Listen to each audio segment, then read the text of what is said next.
आदाब, मैं हूं अरबाज अहमद। आप देख रहे हैं अधूरे ख्वाब। अधूरे ख्वाब के आज के इस प्रोग्राम में हमारी टीम पहुंची है उनियारा तहसील में।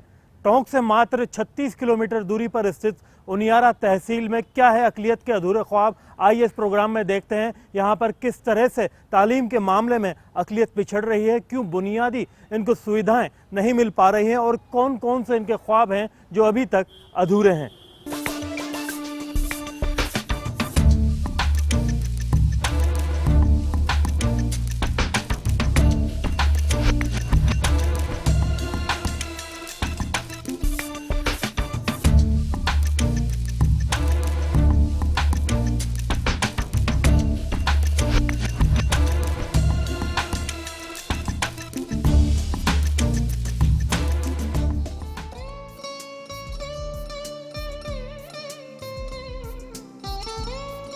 अधूरे ख्वाब की टीम ने रुख किया नवाबों के शहर टोंक की एक तहसील उनियारा का। टोंक शहर से करीब 36 किलोमीटर दूर इस तहसील में कैसे हैं यहाँ के मुसलमानों के हालात, किन परेशानियों से दो चार होना पड़ रहा है यहाँ के लोगों को, साथ ही सरकार से क्या खास दरख्वास्त है यहाँ के बाशिंदों की। आज इन्हीं सब बातों की जानकारी के लिए अधूरे ख्वाब की टीम पहुंच चुकी है उनियारा में। उनियारा तालीम के मामले में आज भी काफी पीछे है। ऐसा नहीं है कि उनियारा में पढ़ाई के इदारों की कमी हो, बल्कि यहाँ तो सरकारी स्कूल, मदरसे से लेकर प्राइवेट स्कूल भी बड़ी तादाद में हैं। पर यहाँ मुस्लिमों में तालीम की कमी का मतलब है गरीबी। यहाँ ज्यादातर परिवार इतने गरीब हैं कि ये अपने बच्चों को ठीक से पढ़ा भी नहीं सकते। बच्चों को कमसिन उम्र में ही किसी दुकान पर बैठा दिया जाता है, जिसके कारण इनकी पढ़ाई नहीं हो पाती।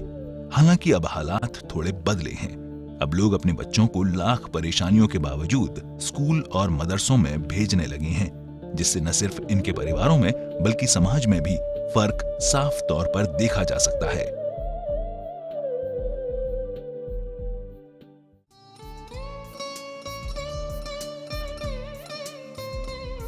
उनियारा में कौम को तालीम से जोड़ने के मकसद से कई मदरसे भी चलाए जा रहे हैं, जिनमें करीब 5 मदरसे मदरसा बोर्ड से पंजीकृत हैं। पर ज्यादातर मदरसों में मदरसा बोर्ड की तरफ से दी जाने वाली सहूलियतों की कमी भी देखी जा सकती है। 5 मदरसे हैं, उसमें 4 पहले से चल रहे हैं, एक अभी इसी साल रजिस्टर्ड हुआ है और उनमें लगभग 5 मदरसे मिला के 250 के आसपास बच्चे रजिस्टर्ड हैं। बेसिकली जो सुविधा मिलना चाहिए गवर्नमेंट स्कूलों को जो मिल रही है वो नहीं मिल पा रही वहाँ से। जगह पिछले कई साल से फर्नीचर वगैरह कुछ मिला नहीं, बैठने के लिए जो ज़रूरत की चीज़ें वो नहीं मिल पा रही, बच्चों की किताबें नहीं आ पाई पिछले 2 सेशन से। गवर्नमेंट को पानी की जो टंकियों की ज़रूरत है, बैठने के दरियों की ज़रूरत है, बेंच की ज़रूरत है। यहाँ तक कि कुछ तो स्कूलों में पढ़ाने के लिए ब्लैक बोर्ड नहीं होते हैं, खुद पैरा चिच्चल लाते हैं अपने पैसों की और इसमें जैसे पढ़ाते हैं, तो इसकी भी ज़रूरत है।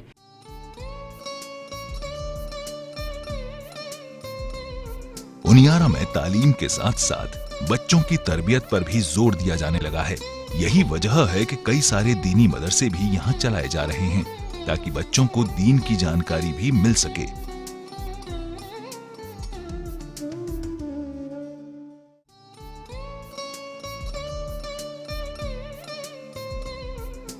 उनियारा में जो बच्चे तालीम हासिल भी कर रहे हैं, उनको वक्त पर वजीफे व अन्य सुविधाएं नहीं मिलती। एक तो गरीबी, ऊपर से सरकार द्वारा मिलने वाली मदद भी यदि इन लोगों तक नहीं पहुंचे तो आखिर कैसे पढ़ेंगे इनके बच्चे और कैसे बदलेंगे इनके हालात।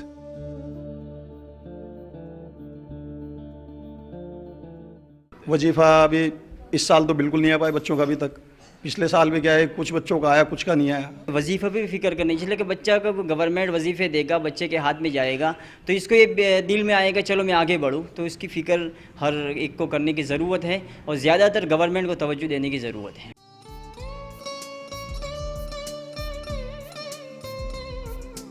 उनियारा में मुसलमानों की तालीम की कमी सीधे तौर पर यहाँ की गरीबी से जुड़ी है।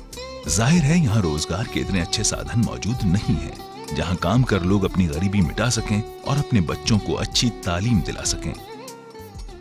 अभी हालात ख़राब है यहाँ के, और यहाँ कोई ऐसा ऑप्शन है नहीं तो आदमी बच्चों को आगे बढ़ा सके, क्योंकि यहाँ कोई ऐसा जरिया भी नहीं है। सब गरीब लोग हैं और मजदूरी ज़्यादा है यहाँ पर, तो उस हिसाब से आगे पढ़ा नहीं पाते। यहाँ लोगों के पास काम धंधे का रोजगार का जरिया है नहीं, ज़्यादातर जो पॉपुलेशन है वो मजदूरी से जुड़ी हुई है। ये ठेला मजदूर, बीड़ी मजदूर, गलीचा मजदूर वगैरह या खुली मजदूरी करने वाले वो लोग हैं। अब उनका इनकम का सोर्स इतना है नहीं कि वो अपने ज़रूरतें पूरी करके बच्चों को आगे हायर एजुकेशन में एडमिशन दिलवा सके।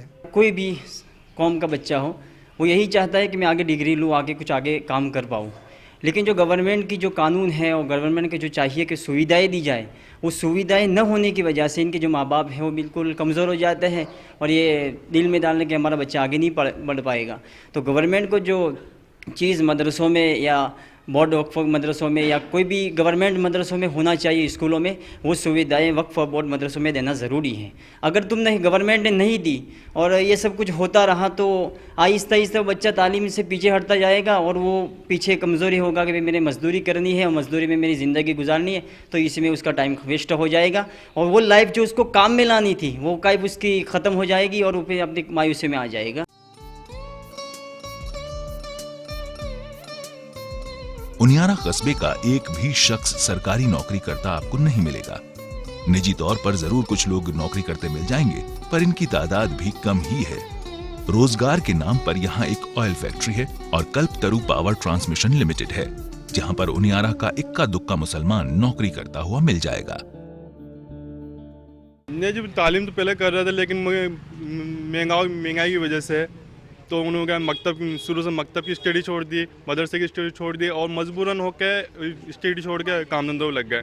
तो यहाँ पे इतने मेरे तरह के इतने लड़के हैं बहुत सारे, तो मजबूरन स्टडी छोड़ के काम धंधों लगे हुए हैं। इस एरिया में जो ये एरिया है, इस एरिया में लगभग 100 स्टूडेंट मेरे तरह के लड़के होंगे, मेरे फ्रेंड 100, तो उनमें से सिर्फ दो चार लड़के एजुकेशन में ग्रेजुएट हुए हैं बस।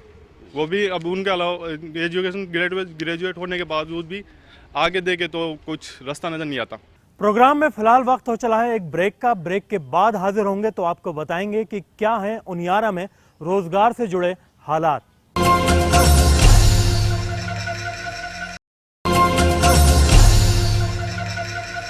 ब्रेक के बाद फिर हम हाजिर हैं। आप देख रहे हैं अधूरे ख्वाब। प्रोग्राम के इस हिस्से में हम आपको बताएंगे कि किस तरीके से उनियारा के अंदर लोग रोजगार के मामले में सिर्फ बीड़ी पर डिपेंड करते हैं। बीड़ी एक ऐसी चीज़ जो देखने में तो बहुत बुरी लगती है, स्मोकिंग, और अगर हम धूम्रपान की बात करें कैंसर की ओर ले जाती है, लेकिन यहाँ के लोगों का रोजगार इस बीड़ी से जुड़ा हुआ है। आइए देखते हैं किस तरह से ये लोग बीड़ी के जरिए अपने रोजगार की कमी को दूर कर रहे हैं।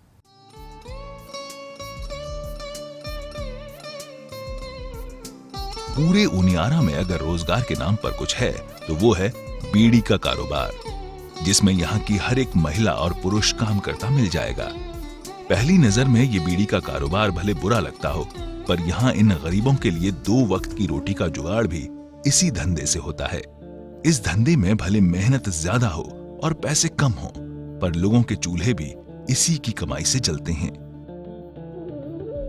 हम बीड़ी बांध रहे हैं और सारी उम्र यहाँ के, तो बेटी थी यहाँ की बहू जो सारी जिंदगी हो गई बीड़ी बांधते हैं। मुझे बीड़ी का काम है यहाँ, और हम जानते भी नहीं दूसरा काम, तो बचपन से बीड़ी बनाए, बीड़ी बांध रहे हैं बस। ससुराल आई जब से बीड़ी बना रही हुई है, 50 साल हो गए, 60-65 की तो उम्र हो गई मेरी। जब से बीड़ी बना रही हुई है तो और ठेला चलाते हैं। अभी आएंगे ठेला लेके, ठेला चलाते हैं, अम्माली करते हैं। 2 माँ बेटे बनाते हैं, 1000 बीड़ी बनाते हैं, 2 दिन बन जाती है। और 45 वर्ष हो गया बीड़ी बनाते हैं। और 5-6 साल आदमी ने मरिया हो गया, बीड़ी बांधता पेट भरना, तो सही रहता। मैं 20 साल से बीड़ी बना रही हूँ, जब से शादी हुई ना हमारी, जब से बीड़ी बना रहे हैं। काम नहीं है और कुछ भी यहाँ पर।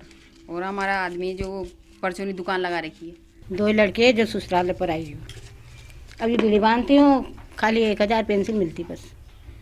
आदमी बीमार रहता है, मैं सब बीमार रहता, कुछ भी नहीं, 1 रुपए की आमदनी नहीं मेरे घर के अंदर।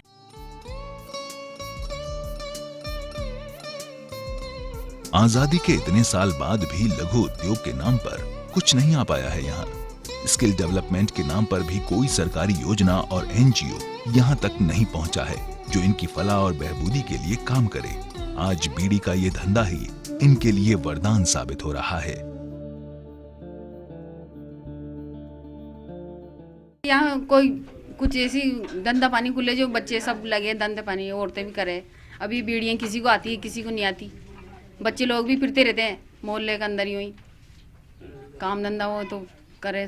यहाँ महिलाओं के लिए एक बीड़ी फैक्ट्री है, उससे महिलाएं काफ़ी लाभान्वित हो रही है, लेकिन उसमें क्या है काफ़ी नुकसान होता है महिलाओं को। बीड़ी बांधने से, जर्दे से काफ़ी नुकसान होता है, लेकिन गरीब महिलाएं बीड़ी का काम करती है, क्या करें।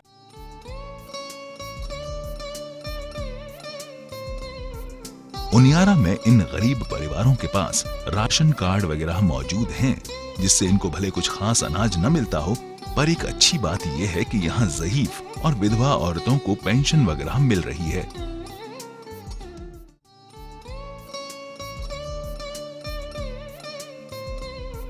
उनियारा में जमीनी हालात जरूर थोड़े बेहतर हैं। साफ सफाई को लेकर यहाँ के लोग और नगर पालिका दोनों ही काफी जागरूक हैं। कुछ जगहों पर जरूर गंदगी और बहती नालियां दिख जाएंगी, जिसकी शिकायत नगर पालिका से लोगों को जरूर है। नालियों का कोई सफाई नहीं होती है, साल भर में एक बार ठेका होता है, काम चलाओ ठेकेदार को ठेका दे दिया जाता है, पैसे उठा लेते हैं, कोई काम नहीं होता है। नालियाँ ऐसे कैसी भरी रहती है 6-12 महीने। कभी भी आप आके देखो कि ये तो हॉस्पिटल है, हॉस्पिटल के बाहर की स्थिति आप देखो, गांव शहरों में भी यही स्थिति है, अंदर शहर में भी। जब से मैंने शपथ ली उसके बाद में गांव के विकास के लिए बहुत कुछ करने की कोशिश कर रहा हूं, लेकिन यहाँ कुछ फंड की कमी है, कुछ हमारे जो ऊपर के नेतागण हैं वो हमारे खिलाफ हैं, तो यहाँ पे काम बनने में थोड़े अड़चने पैदा करते हैं। फिर भी हमने अभी करीब यहाँ पे उनियारा में 125 लाख रुपए करीब के काम हमने कर चुके हम, और यहाँ पे जितने भी रोड नालियाँ टूटी हुई थी उसमें 80% हमने काफ़ी सुधार किया है। और साफ़ सफाई आप लोगों ने भी उनियारा में सर्वे किया है, आपने भी देखा होगा, साफ़ सफाई में बिल्कुल आपको उनियारा क्लीन मिलेगा। हमारे मोदी जी प्रधानमंत्री के स्वच्छ भारत अभियान के तहत हमने बिल्कुल उनियारा को चमका रखा है। लाइट व्यवस्था हमने दुरुस्त की है। नालियों के लिए हमने एस्टीमेट बनाया हुआ है, नालियों का एस्टीमेट हमने सरकार को भेजा हुआ है। नालियाँ बहुत गहरी है, 2-2 फीट गहरी नालियाँ हैं, उसमें कोई आदमी भी गिर जाए ना तो जल्दी से निकल नहीं पाए, उसको हम दुरुस्ती का कार्य करना चाह रहे हैं, जल्दी हम दुरुस्त करवा देंगे। उनियारा में पीने के पानी की सप्लाई भी एक बड़ा मसला है। कमाल इस बात का है कि उनियारा में इतना बड़ा बांध है, उसके बावजूद पानी की कमी होना अपने आप में एक बड़ा सवाल है।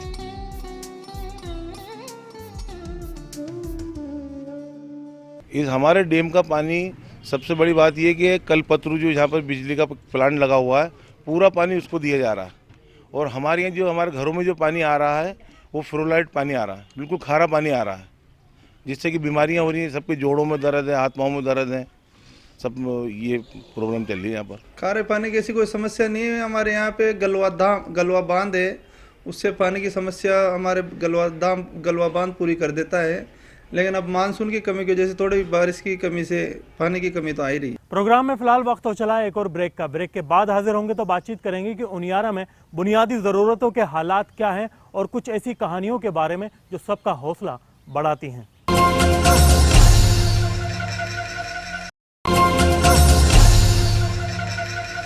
ब्रेक के बाद एक बार फिर हम हाजिर हैं। आप देख रहे हैं अधूरे ख्वाब। प्रोग्राम के इस हिस्से में हम आपको बताएंगे कि उनियारा में बुनियादी ज़रूरतों के हालात क्या हैं। कुछ ऐसी स्टोरीज भी आपको दिखाएंगे जो आपका हौसला बढ़ाएंगी।